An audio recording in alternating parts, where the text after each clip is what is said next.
এদিকে ইশরাকের কর্মী সমর্থকরা যারা আছেন তারা দুই উপদেষ্টার পদত্যাগের দাবিতে আজ সারাদিনই বিক্ষোভ কর্মসূচি পালন করছেন। আমরা সবশেষ অবস্থা সম্পর্কে জানবো। কাকরাইল মসজিদ মোড়ে আমাদের সহকর্মী রাব্বি সিদ্দিকী আছেন, তিনি জানাবেন বিস্তারিত। রাব্বি, ইশরাক সমর্থক এবং নেতাকর্মীরা রিট খারিজের পর কি বলেছেন একটু জানাবেন? তারা কি এখনো সড়কেই অবস্থান নিয়ে আছেন এবং কতক্ষণ থাকবেন কিছু জানা গেল? যে অবস্থান, সেই অবস্থানে ইঞ্জিনিয়ার ইশরাক হোসেন তিনি এসেছেন এবং আর কিছুক্ষণ পর এখান থেকে ঘোষণা হবে, কর্মসূচি ঘোষণা হবে। আমরা একটু সরাসরি যেতে দেখাতে চাই।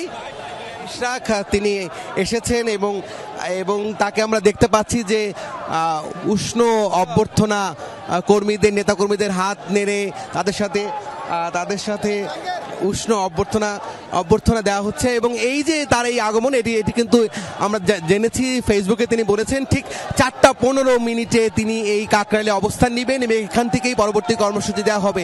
এরই মধ্যে আপনি জানেন বৃষ্টি যে দুই উপদেষ্টা ছাত্র প্রতিনিধি যারা উপদেষ্টা সরকারে আছেন তার পদত্যাগের যে দাবি, সেই দাবি করেছেন ফেসবুকে এবং সেই কথা বলেই কিন্তু তিনি এখানে, এই নেতাকর্মীরা গত কয়েকদিন ধরেই রাজপথে থেকে অবস্থান নিয়ে আছেন এবং তারা বিক্ষোভ করছেন।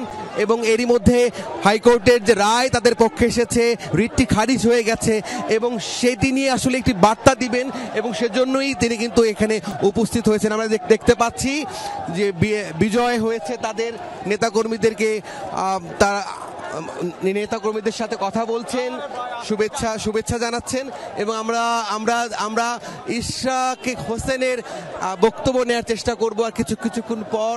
এবং এই যে অস্থায়ী যে ট্রাক, সেই ট্রাকে কিন্তু কথা বলবেন ঠিক 4:15 যেমনটা জানি। আমরা একটু ইশরাক হোসেনের কাছে বক্তব্য নেওয়ার চেষ্টা করি। বিজয়ের, তাদের যে বিজয়, সেই জানাতে